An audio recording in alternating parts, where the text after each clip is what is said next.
देव बरो दीस दिवं मोगाळ इश्टानू आनी माय मोगाचो नमस्कार।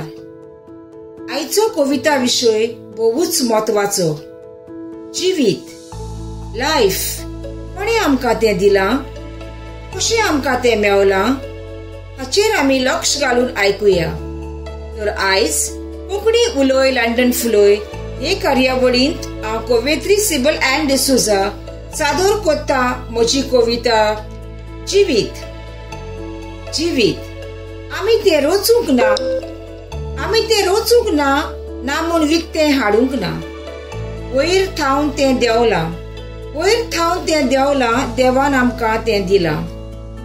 देवाचें आमकां हें फुकट देणें, देवाचें आमकां हें फुकट देणें सोर पदवेन आकारून आमकां हाडली ताणें।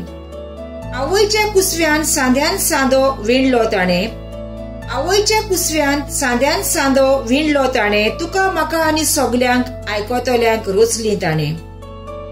आपले जानवायेन सोर्व प्राण्या परस दिले आमकां गिन्यान, आपले जानवायेन सोर्व प्राण्या परस दिले आमकां गिन्यान। कितेंच आमकां उणें केलें ना आपल्या व्हडत्या मोगान। मोगान आमकां हाडली रोचून ह्या संवसारांत, मोगान आमकां हाडली रोचून ह्या संवसारांत। रोचणाराक आमच्या करूंक आमी नमान।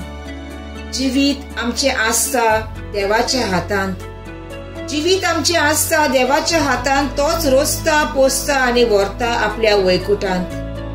आपलो आत्मो घातला आमच्या जिवितांत, आपलो आत्मो घातला आमच्या जिवितांत, देखूनच आमी जियेता ताज्या सांगातान।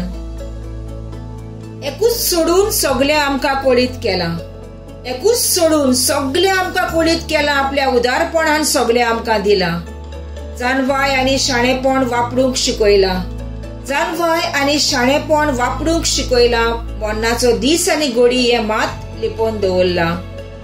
दर एक घडी जिविताची उपकारान सारुया, दर एक घडी जिविताची उपकारान सारुया। जिवीत एक देणें कशें देवाक दिवया। नितोळ आनी निर्मोळ तें सांबाळुया, नितोळ आनी निर्मोळ तें सांबाळुया। देवान दिलां तशेंच देवाक परतून दिवया। देव बरें करूं।